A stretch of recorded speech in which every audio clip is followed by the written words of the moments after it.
What's up, everyone? Welcome to the Rum Diaries. This is episode 5, 6, and I got a special guest with me today from Barber World TV. Well, actually, I'm going to let him introduce himself. It's your boss, International Zoe, Barber World TV. All right. So, as this is the Rum Diaries, the idea is we drink rum, and as usual today, the bottle is Ron Bolivar Artesanal Colombian handmade rum. If you come to Colombia, look me up. This is the best rum you will find in Colombia. I'm saying it right now. So we got our rum, and cheers.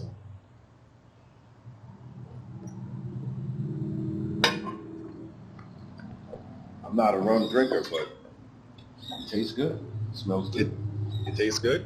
It smells good. And it's strong. It's strong, but it's smooth. It goes down smooth. And so Ron Bolivar. So this is our first conversation, and so for those who might not know anything about you, give us a little bit of background, what you do, how you made it out here to Medellin, so on and so forth. Okay. Born in Brooklyn, raised in Harlem. Became a barber at the young age, cutting around the house.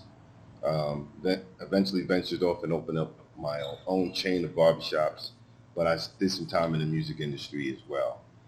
That inspired to traveling.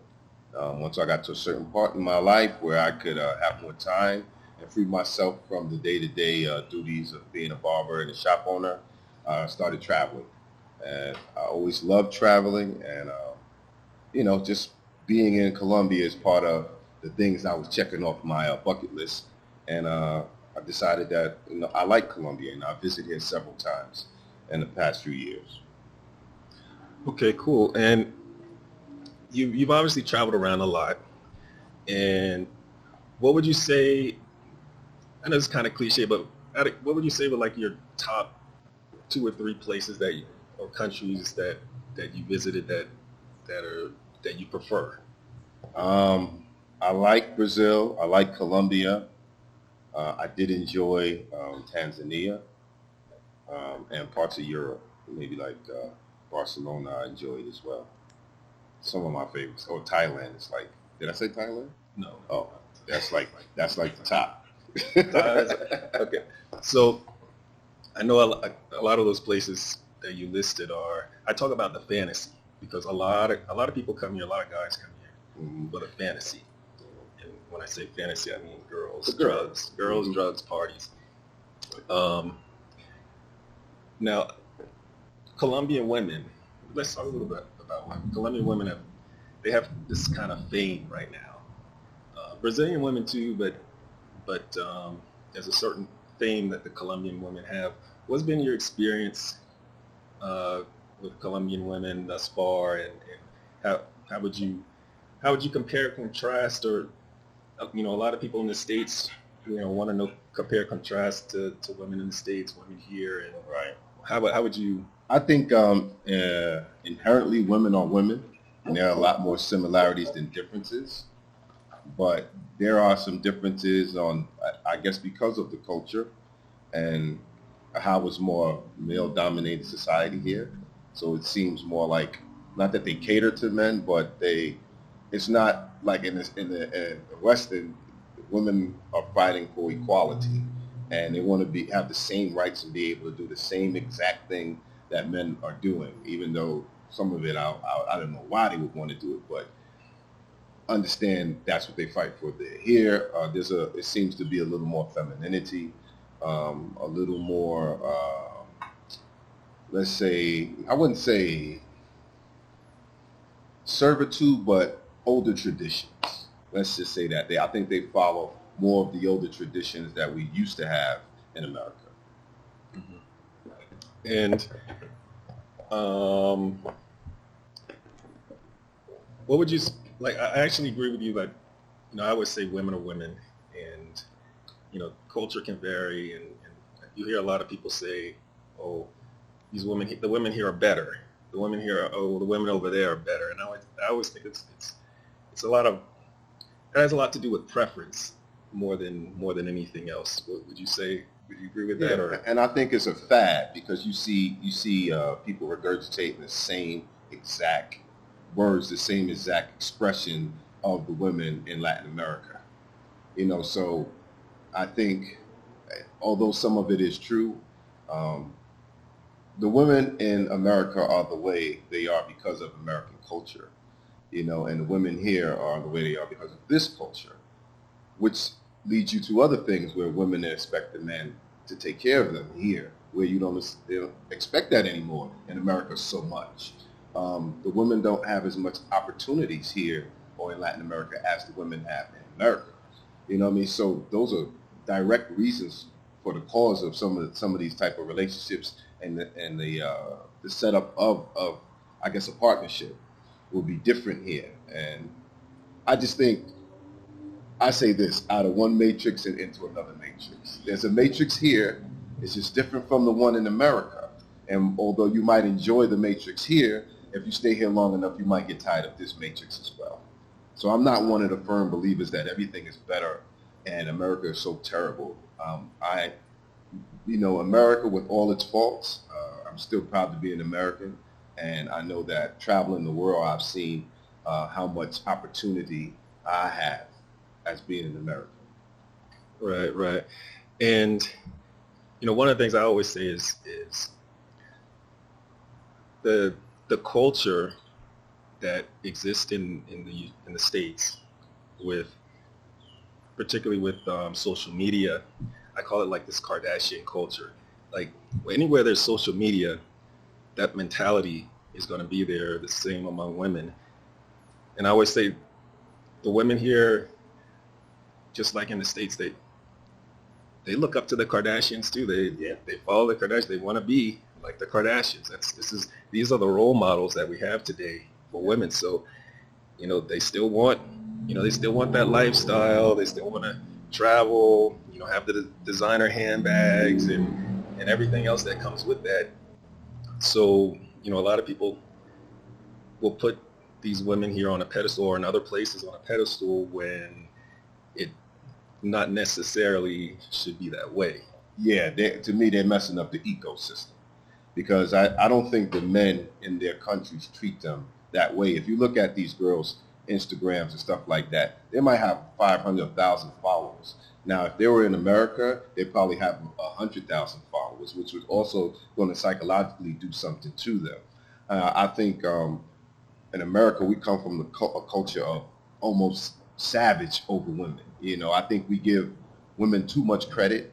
I think guys give women who don't even, I wouldn't say deserve it, attention, but women who are not even, like we'll run down on a girl that comes out with a bonnet on her head and just in sweatpants and a t-shirt in America, which, just distorts their reality of what really is. Like, girl, you need to put yourself together.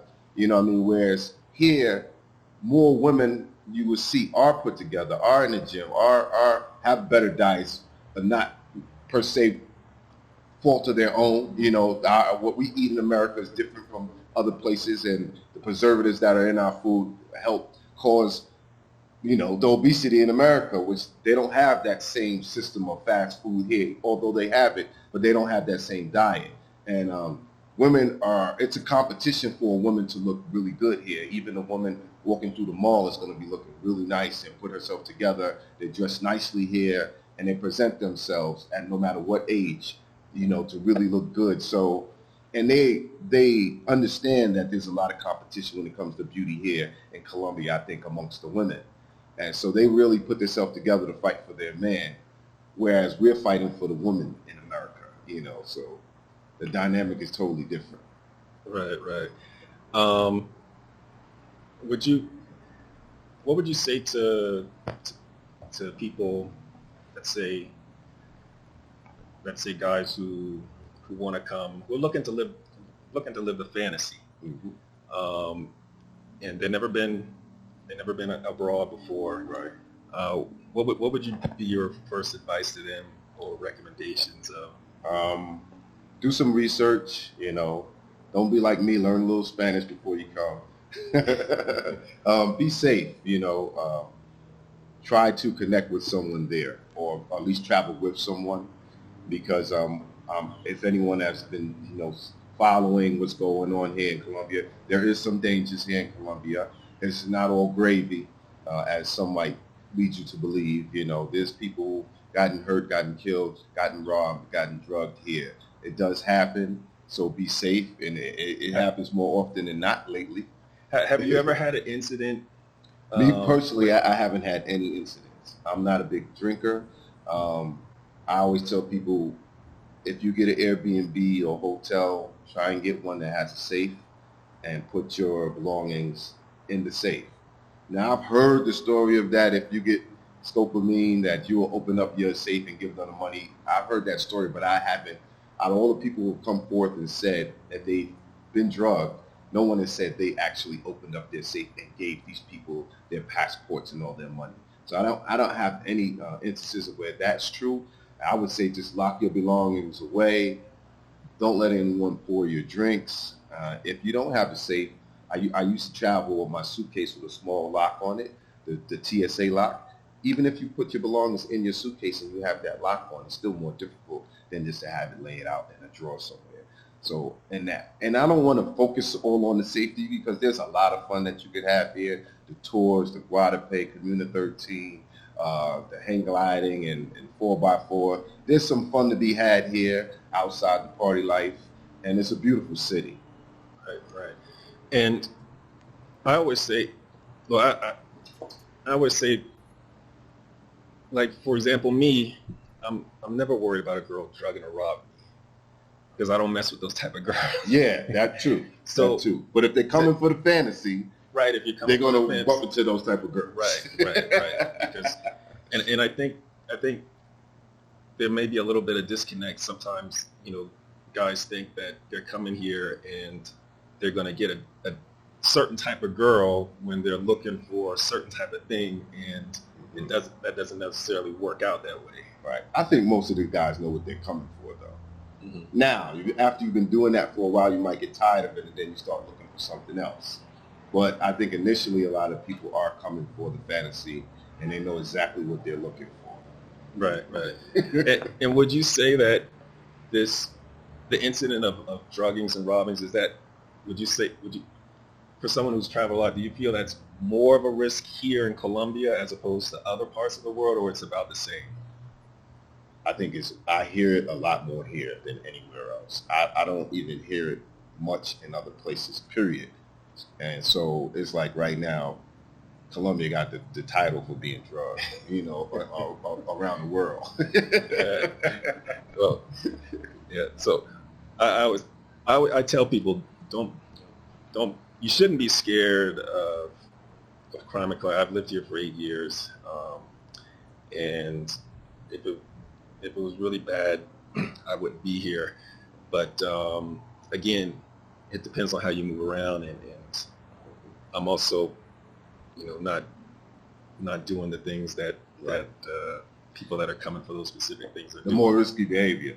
Right. Because someone just passed away the other day, I think, or something, and it was all found in the jacuzzi, I believe. And I heard something. And but there was other drugs there as well. So people do come here to do and enjoy the drugs as well as the women and the parties and stuff too. Right. So, drugs, girls, parties. The three things.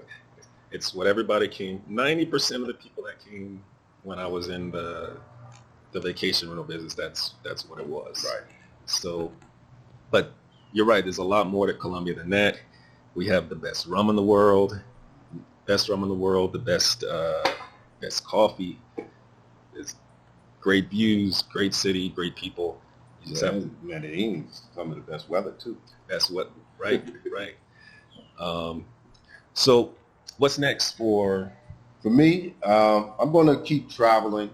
I've been looking into getting into real estate and some of my favorite places. Colombia's on the list, Brazil's on the list, Dominican Republic's on the list. So I've been, almost, entered into agreement. Well, I did enter into agreement, but I didn't finalize it in Brazil. Really close in Rio. So I'm very serious about getting into, the Airbnb, the rental places, and the places I frequent and enjoy. Right, right, okay. And to anyone looking to get into rental Airbnb type business, I would highly recommend that you read my book. Not that I'm shamelessly plugging, but I do talk about it in the book, and it could give you some warning signs and heads up things that you might need to look out for going into a foreign country doing that particular business. Well, it's our first conversation. Hopefully we can do it again.